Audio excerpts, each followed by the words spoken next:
All right, good evening, everyone. We're going to go ahead and get started. It's right at 7 o'clock. So if you would, just please make sure you put your name in the chat box so I can give you your participation points for joining the Zoom meeting live this evening. So got through the group interview project, so pretty much had everybody's turned in. Everyone did a good job on that. It's kind of interesting seeing the feedback on it, especially your reflection pieces at the end, just kind of seeing different things that you picked up and the wide variety of experiences that were within each group. So it pretty much played out like I thought it would, where certain groups had really a wide range of experience between the individuals they interviewed. So it's always good to hear the different perspectives based on those individual experiences. So now we're moving into this is week 3 already. Just seems like we just started, and we are moving into now everything moving forward as far as assignments will be individually based, and we're going to start getting into our informal assessments. Talk a little bit about that. So we do have the informal assessment report that's coming up this week. So I'm going to talk briefly about some different things off the slide deck. With informal assessments, I'll show you or share with you a couple resources that shows you examples of some informal resources. It's labeled the ABCs of Informal Assessment, and it is a resource in week 3 in Blackboard. And basically, it will give you an example of an informal assessment for every letter of the alphabet. So, good range of resources there just on that one site that's available. So you'll see for week 3 on the slide deck, always use this slide deck for really for both informal and informal because it covers both. So really, informal assessments are something literally what the name suggests. It's something that you can give. It's very informal, just to kind of get an idea of how your student is doing as far as grasping the content material that you are covering at that time. It just gives you a quick snapshot view of, hey, are they understanding? And you can do this in as little as 1 to 2 minutes, literally. Something that's very common. It could be an exit ticket that you have students do as they're leaving the room. Something maybe, hey, jot down 2 things that you learned based on the lesson, or you can give them a couple quick questions up on the board, have them, work through it, and then hand you that on a scrap piece of paper walking out, and that could be an exit ticket. So something that simple is something you can literally make up. It doesn't even have to be something that's professionally produced. Okay. Simply just to get an idea on, does the student understand what we're currently talking about? I will use this same slide deck again when we get into CBMs. CBM is basically, I always say, it's a glorified informal assessment. It's a little bit more structured. It takes just a little bit longer to administer, but when using informal assessments, it gives us an idea on, hey, do we need to implement some type of prevention or early intervention strategy based on just quick feedback that's being provided? Also, it can tell you, hey, as a classroom teacher, do I need to go back and reteach this concept? If the results or answers you're seeing on that, a lot of the students are missing that, tells you, hey, I need to go back and reteach that or reinforce that skill. Also gives you a quick, very quick way to gauge if your students are falling behind, or if maybe a handful of them are falling behind their peers, the rest of the peers in the class. It also is a way that you can closely monitor performance and determine if they're understanding the particular concepts, or do you need to implement or utilize some type of an alternative strategy to help meet their need? Okay, do I need to go back and use maybe more hands-on activities to help that student understand what we're trying to teach? Okay, especially maybe in mathematics, some manipulatives to go back. Here it talks about a couple different assessment types. Again, these are a little bit more structured informals, and we will talk about them later on around week 6 and 7. But curriculum-based assessment and then curriculum-based measurements. So the CBA is basically you're using content from the curriculum that you're teaching to assess the student's progress within a given topic. And then the CBM is something that you can administer frequently. It's less formalized, and it is a way to monitor student progress by frequently comparing their progress over time. So when we really get into a little bit later the CBM and talk about those are really intended to be used again over a longer period of time, and you can administer them multiple sessions and then document and track that performance, and it will quickly tell you if, hey, what I'm doing is working and they're progressing, or do I need to go back and restructure my lessons? Effective CBMs or effective informal assessments. Basically, it measures something in a sufficient manner that you feel like is reliable, it's valid, and it can be, especially if you're designing that. Okay, if you know, hey, I want to get a quick informal assessment over what I just covered today, and you design that, you know it's going to be reliable. It's going to be exactly something over what you just covered in that class. It's something that's easy to use and it's easy to understand so that whether it's you in this resource room or the classroom teacher can employ, and it can be easily taught to others on how to use them. Okay, it might be something you share with your peers and it's easy to use. The results will give you measures or information on that's really easy to explain to others. And so you can quickly see how they're performing, and you can easily explain that to a parent or maybe the regular gen ed teacher. And it can be something that's used frequently throughout the school year. And it doesn't have to be expensive. You don't have to go out and spend thousands of dollars on it. You literally, as a classroom teacher, can design it. Okay. Just based off what you know you are actually teaching in the class. It's a way to give you feedback. They're all different areas that you can cover. You can cover reading fluency, comprehension. You can do some writing assessment. You can do math skills, anything that you just want to measure their growth just to see if they're comprehending. Now, there are some charts on here. I'm just going to briefly talk about them because we will really get into that more when we talk about CBM. But just to kind of give you an idea over a period of time. Here are some recommended weekly growth rates in reading and looking at specifically word grade growth rates.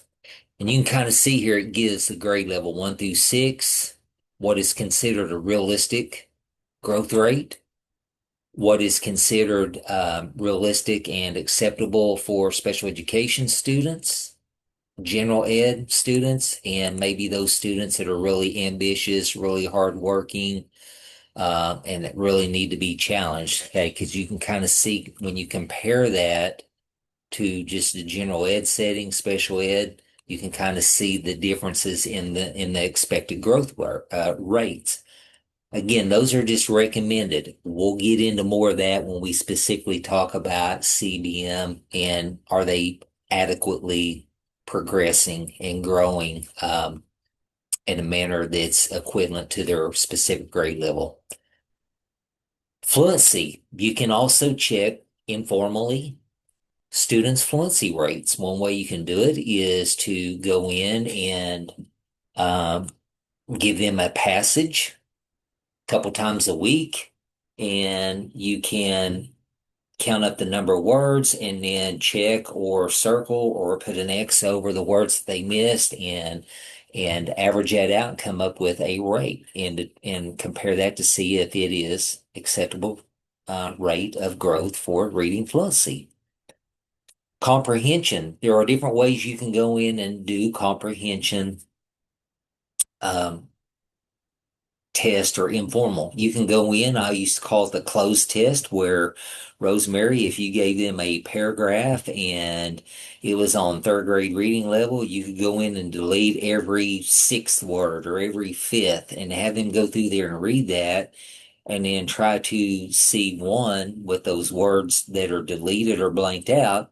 if they were able to pick up context clues where they could determine what that passage said and comprehend it, or they could go in and predict the appropriate word to put in the deleted, whited out word. Okay. Often referred to that as a closed test. It's a way to go in and check and see if they can make inferences and determine one, what the passage is saying, and two, what words would need to be placed in those blanks. Okay.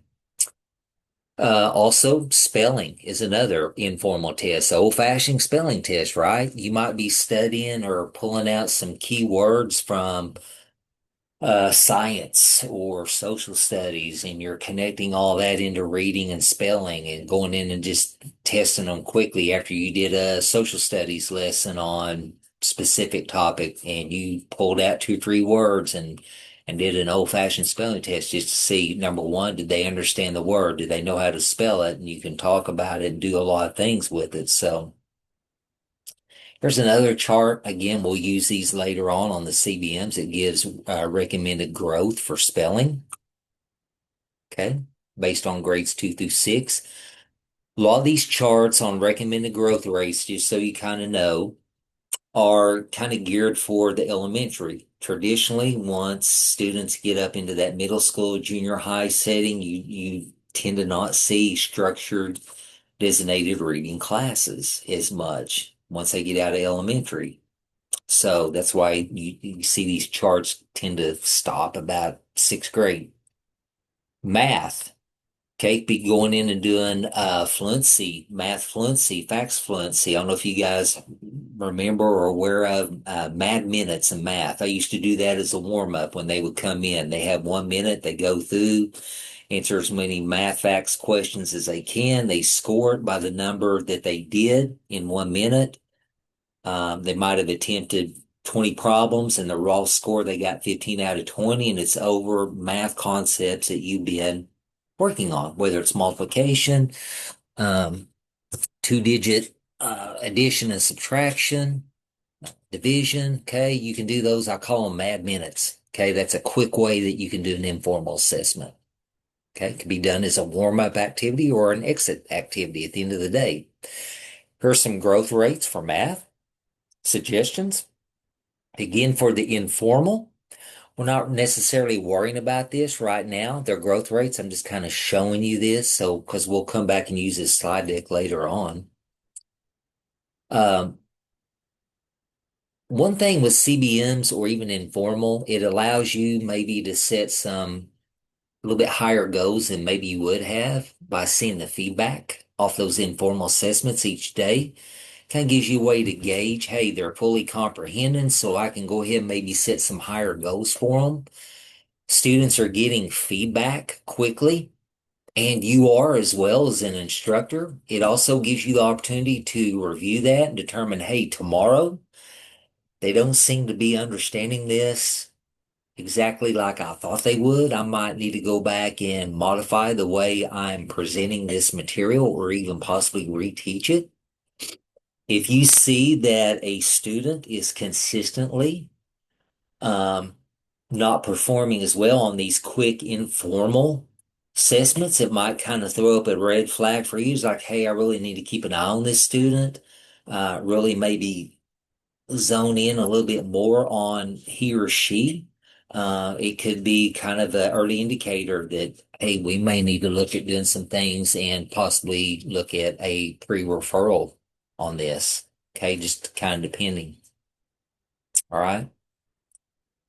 Also gives you, it's a way to track and monitor their progress as well. I'm going to scroll down through here quickly. So teacher made criterion reference test, that's pretty much kind of like a teacher made informal assessment. Okay. Criterion reference is that student is being compared to himself or herself. It's not comparing them to a large group. It's basically you're just assessing what he or she has learned and retained from that lesson or from the week's materials that you covered. Okay. The rest of this slide deck really is more for later on. I really don't want to get too deep into it and totally confuse you on it. Um, Here are talking about teacher-made informal assessments. Uh, Usually test at the knowledge level that you are currently teaching. Um, that's one thing to consider. Also, being able to differentiate between what students and teachers thought was important. Okay, that's real important when you do these informal assessments, right? Here are some other or different types of informal assessment. These are just some ideas, and then I'll show you where to find a resource on the ABCs, that resource. Can everyone hear me all right? I just had a message on my end that says my internet's a little unstable, so I want to make sure I'm good. Here are some different types of informal assessments. You could do an error analysis to where maybe Rosemary, you give them a paragraph, and within that paragraph, it has there are words that have been intentionally misspelled, and you're asking them to go through and identify the misspelled or the punctuation errors. It could be something like that, or a passage that has a lot of words that are either not capitalized or that are and should not. If you're working on capitalization and mechanics of writing, you can give them a task analysis. Okay. Um, Criterion-based assessment, which we kind of just talked about. Here's some other pretty simple things. You could do a checklist to where you have a checklist, a specific task or academic skills you think they should have met or be able to perform, and you can do simply go through there and do a checklist on those students just based on your observation.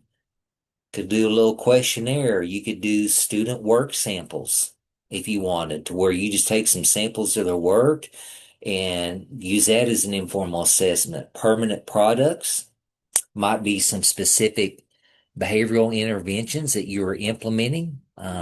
Student interviews can be an informal assessment. Okay. Informal assessment on reading. You could break it down by decoding, fluency, comprehension. Here's some examples for decoding. Kind of assessing the student's ability to associate sounds and symbols. If you look at fluency, the rate and ease with which a student reads orally. Comprehension could be something as simple as the ability to derive meaning from the written language that's presented in front of them. So there are some others. Here's error analysis on fluency. Okay. Comprehension, you could ask them to go back and paraphrase a story or answer questions about it or retell the story. I mean, it could be a variety of things. Really, there's no right or wrong on informal. It's whatever you come up with to try to do in an informal setting that's quick. It can be done in 1 to 2 minutes. Something really simple. Okay. Could even be something as a short spelling test, just kind of gauge, hey, are they picking up on these key words in their sentences, or I'm sorry, or their spellings, or can they take these words and properly use them in a sentence? Do they know the meanings of it? Okay, can they analyze errors in written passages? Same thing on informal assessments of writing. If you're doing writing skills and a little bit older students, you could go in and do some informal writing techniques. Maybe give them a story starter and ask them to complete it. Give them maybe 5 to 10 minutes to do that just to see if they can quickly expand on it. Okay? Performance assessment versus authentic assessment. Back to the end of this slide deck. Performance assessment is basically student creates a response from their existing knowledge base. They are going to perform some task for you to determine whether they are understanding or whether they are fully comprehending the information. An authentic assessment is they may take that knowledge and apply it in a manner that's consistent with generalizing it into a real world setting. Okay, do they know how to apply that skill? One easy way to do that is if you were talking about money in math, working on money skills, and you start them off with X number of dollars and they've got to create a small budget. Or if you were given $3, and you want to go in and buy certain items, how many items of this product and how many items of that product. So there's a lot of things you can do and really get creative with it. Portfolios are another way to informally assess students, and that could be something that's done over a long period of time. So if you have a student that you are suspecting has some learning deficiencies, you might want to build a little portfolio, just a wide variety and sampling of his or her work. So when it comes up time to have those discussions about testing, you have compiled a lot of documents within that portfolio. Okay. Could be student handwriting samples, vocabulary journals, some different project they worked on, or if they daily journaling or writing ideas. So it could be a variety of things. Okay. Any questions over informal assessment? I mean, it is exactly what the name suggests, something that you can do that's very easy. You can even make it up, can be teacher made. Quite different than formalized test. Totally different. Any questions on that before I get off the slide deck? No? Everyone good? Okay. I am going to go back quickly.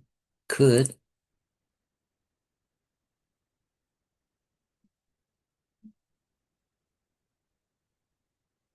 Here is the resource. It's under week 3. It says the ABCs of informal assessment. It will give you multiple examples. So that pulled up on my end. Can you guys see this resource? Good? Okay. So this is a resource. It's a website. It's free. It's out there. It will give you a lot of different, you can see up here the tabs. It gives you things for reading, gives you assessment ideas for math, science. Also gives you some things on differentiation lessons. But here is a basic list of informal assessments from A to Z. There's a list of ideas here. It's a great resource. You can kind of go through and it will tell here. So A, anticipatory guides, and it gives you examples and it explains it. You go down to B, it's called bumping the roads, an informal assessment where they write down something from the lesson they found to be confusing and difficult, has the directions there. So you kind of know how to score it and review it. Here's one. C, the crumpled question toss. C again, chain links. So some of these, it might even give you more than one. D, dry erase, back to backboards. Okay. So I'm going to encourage you to go and look. Here's entrance and exit cards or exit tickets that I talked about. You could even have them do that the next day. So if you have them 1 hour out of the day, and you, instead of doing an exit ticket tomorrow, they have to bring you an entrance ticket where they went home and thought about, 3 things that they learned, or they're writing a response to a question that you had up on the board when they left your room at the end of that class period. Okay.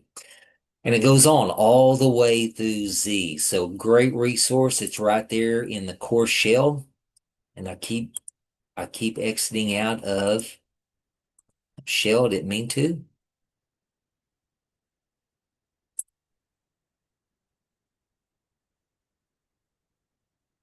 Okay, so you'll see again, it is under the slide deck in week 3. Scroll down and you'll see it's ABCs of informal assessment.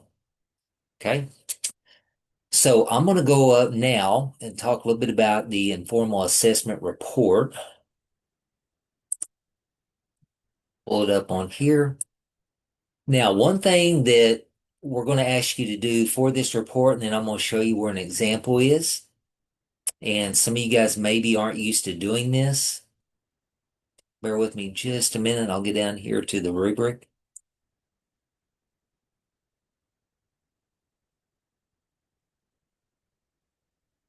Okay, first of all, we're going to ask you to select, just so you kind of know, 3 different informal assessments to use. Okay, these are going to be something that you can administer. It shouldn't take you more than 1 to 2 minutes. So we're just going to ask you to either develop 3 or pick 3 from a resource and administer them to your student. Okay, The results you're going to get basically are going to be what we call the raw score. So if it had five problems on it, Johnny got 3 out of 5. His raw score was 3 out of 5, or 75%, whatever it comes up to be. Okay. We're not going in and looking for a standardized score. It's just a raw score just to see how he or she did. So remember, we're asking you guys to use 3 informal assessments. Those three they do not have to all three be in the same content area.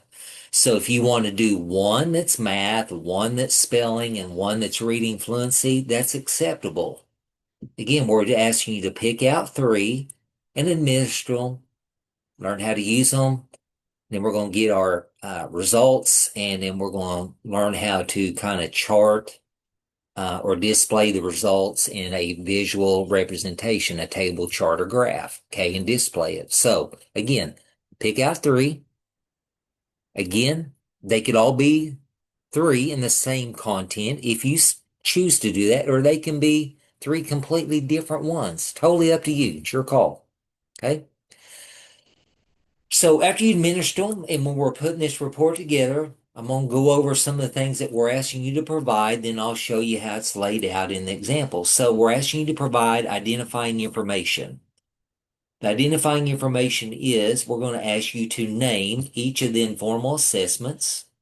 Just give a simple name of it. It could be math fluency, reading comprehension, and reading fluency, informal assessment. The date that the test was administered. So math fluency was administered on October the 30th. Reading comprehension was administered on October 31st while the student was wearing their Halloween costume. However you want to do that, okay? So just make sure you give the dates it was administered and a little bit of a description about the skills that were being measured.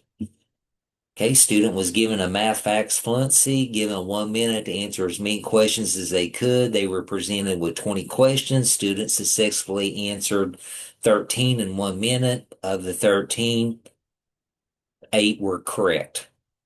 Okay. Purpose of the test was quickly assess and determine if student understands current concepts being taught. Reason why the test was selected, just to get a quick analysis of their skill set and understanding. Okay, so it's a little bit about your identifying information. The next section we're going to ask you to address is the student's background. Make sure you use a pseudonym. Do not use the student's real age or real name. Okay, you can use initials or a made-up name. Just don't use a real name. A little bit, talk about their age. If they already have an identified disability, okay, if they already have a categorization, it might be other health impairment. It could be specific learning disability. It could be they currently have a speech IEP, whatever it is. If they don't, it's fine. Just say student is currently struggling, considering doing, formalized testing. A little bit about the school level. Are they third grade? Are they fourth grade, but currently working on a first grade level of the student? Okay, so that's a little bit there. Background information, a little bit of academic background. Has a student struggled the last couple years in school?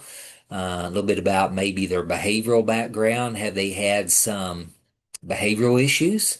And a little bit based on teacher observation, just some things that you've observed about the student. Works well with others or tends to be defiant, disrupts class, anything you want to include on that about their background. Pertinent family information.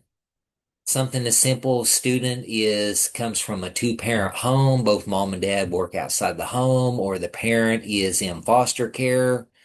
Or or student is being raised by aunt, uncle, or grandparents. Okay, any information on the family background and any other relevant background information that you feel like is pertinent to include.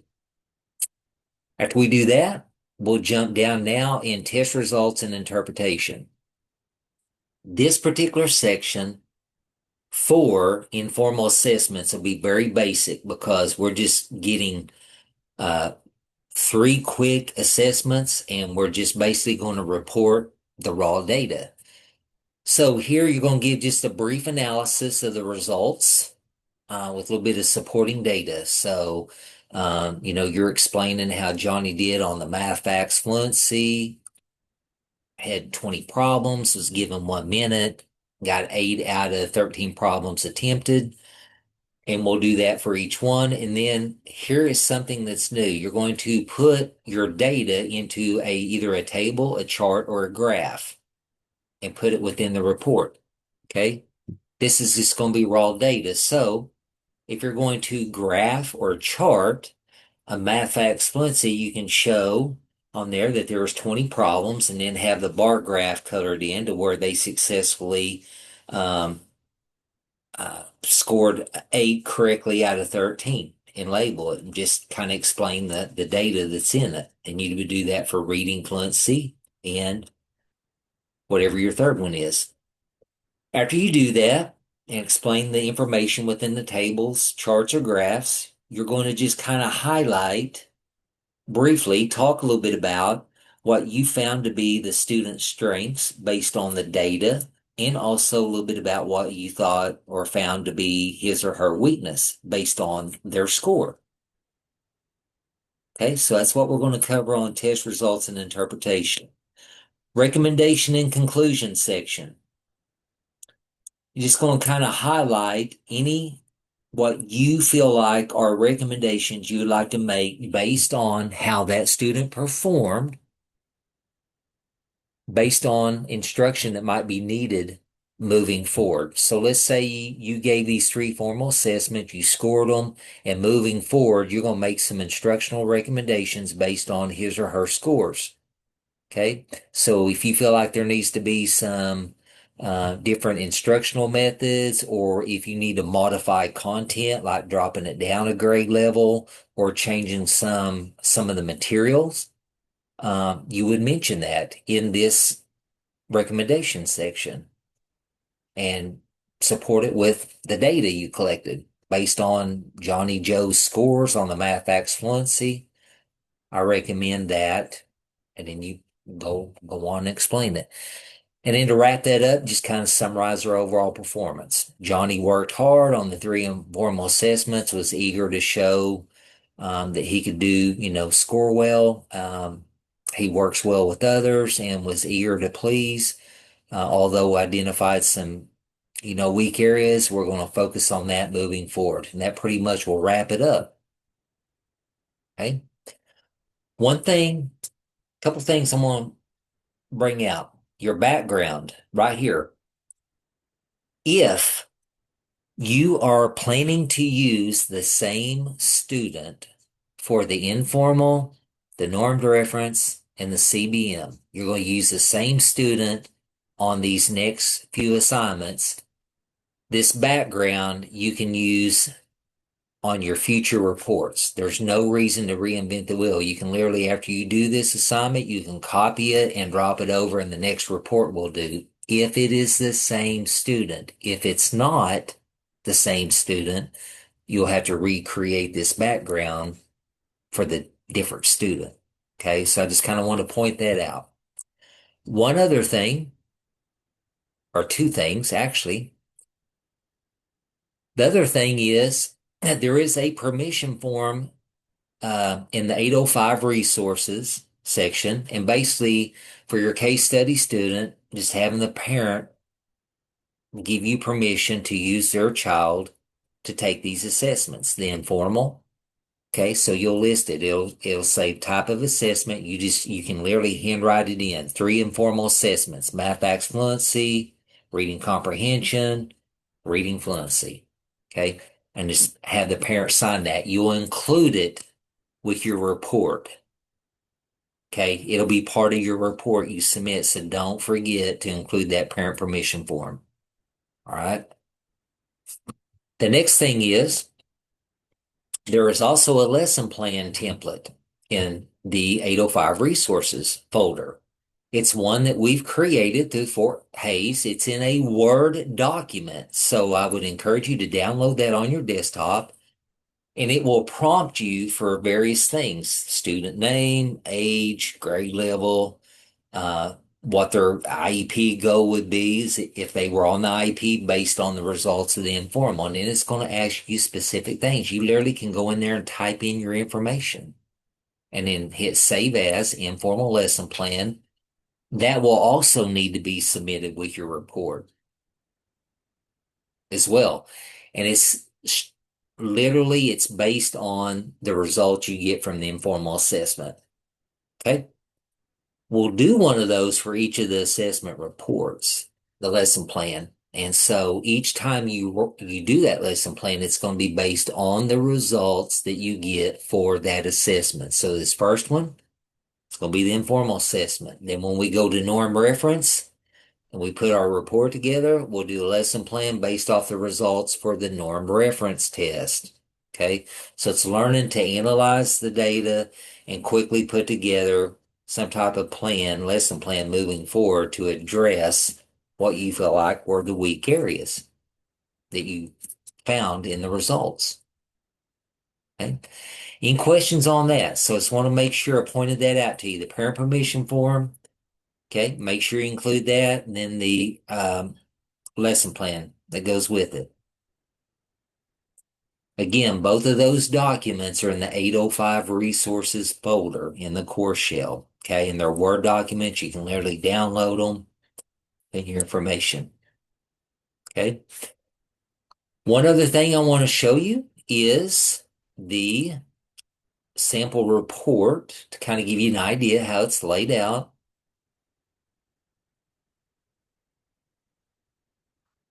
Okay. We are starting module 2. It will pretty much take us through the end of this, the remainder of this course. So when you click on module 2, it will expand and it's going to be the very first document. It says example informal assessment report. Okay.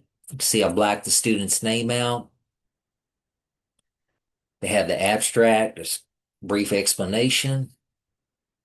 Here it is, first section, identifying information, just like what I showed you on the rubric. First informal assessment was a rating scale to assess child's gross motor skills. Tells them when it was administered. This was taken from a summer course. Okay. Explain a little bit about the scale. So they did that for each of the 3. You can see there's 3 dates. They were all done on June the 26th, which is fine. You can do them all 3 in one day. It's real short. Takes 1 to 2 minutes for each one. Next thing they do, they drop down and talk a little bit about the background information. I talked about the pseudonym, or you can use initials, XC, 42 months or 3.5 years of age, and attends half-day preschool. Give an explanation. Has a speech and language delay. Okay. Teacher shared that the student likes to share. He takes turns, follows teacher directives, is working on maintaining eye contact, no behavioral concerns. Okay. Talks a bit about the home situation. Next section, here we go. Test results and interpretation. Here they're explaining the results they got. Here's where we get into the table, charts, and graphs. Figure 1. I did this student a pie chart detailing the number of fine motor skills that XC demonstrated. Here's what they did. This is their first table, chart, or graph. They took the data, put it into this visual representation. Okay. So displayed, you can see they demonstrated 6, not demonstrated was 2. Okay, so they were looking at 8 total things. Student demonstrated 6 or 75%, 2. Okay. Figure 2 talks a little bit about what they displayed, a bar graph detailing the number of gross motor skills, to what degree. So you see a little bit different type of graph here. Over here, you can see they labeled it, number of skills demonstrated, all the way up through 7. 3 of them they did on a consistent basis. Sometimes they demonstrated 6, and 1 of them they hadn't demonstrated at all as far as the degree of it. Okay. If you have not worked with tables, charts, and graphs a lot, I always recommend or suggest a lot of times in Word, they have this. Also in PowerPoint, you could do these in PowerPoint and then copy and then paste them over in your document. Either way. You can see their third one, they did a table detailing what strategies the student utilizes to initiate interaction with others. Okay, you can see that these three were on assessing some motor skill and their ability to initiate interaction. Was a very young student. Okay, so you can also do some with behavioral. If you have students that are struggling with some behavioral issues, you can do an informal assessment on that as well. Okay, so you can see they did a table. They're analyzing or doing informal assessment on, okay, skills used to initiate interaction with their peers and with adults. And so here are the items that they're looking for: eye contact, smiles, touches, hugs, points to objects, giving a toy, vocalization, says peer's name. Okay. And so that's how they did an informal. So here's the recommendations. Results of the assessment show XC is a solid foundation for fine motor skills, emerging gross motor skills, and adapted social interactions. And they'll go through here. Here's maybe a weakness they pointed out. Based on assessment and parent input, student would benefit from more exposure or practice in his motor skills. And then you can talk about his strength. Overall, he demonstrates promising motor skills and willingness to use language with adult support. Right? So those are the sections that we're asking you to address. Don't forget to put in a table, chart, or graph. Okay. You can design these based on the data and how you feel like it's best to display that. Now, in addition to the report mentioned to you, here is the parent permission form. This particular graduate student used the same case study student for everything. Okay, their three informals. Here was their norm reference, and here was their CBM. They just listed them. Okay. And then they included copies of their informal assessment. Okay, they just included those and attached them. All right.